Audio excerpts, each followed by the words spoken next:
ఆ ఇంట్లో సమస్యలు రావడం కారణం ఎవరు? చర్చ లేక వాళ్ళ? ఇందాక మీకు నేను చెప్పాను, నా ఇంట్లో నా సమస్యలకు కారణం నేనే. ఒక ఆయన ఒక మాట అన్నాడు, మా భార్య భర్తల మధ్య ఎప్పుడు గొడవలేనండి.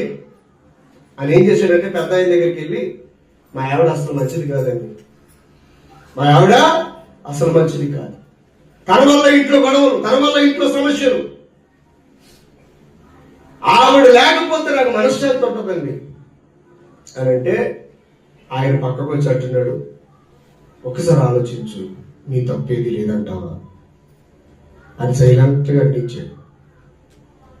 నీ భార్య అలా ప్రవర్తిస్తుందంటే నీ ప్రవర్తన ఏదైనా తప్పు ఉందేమో ఒకసారి గమనించావా? నీ భార్యదే తప్పు అంటున్నావు కదా, నీ తప్పు లేదంటావా?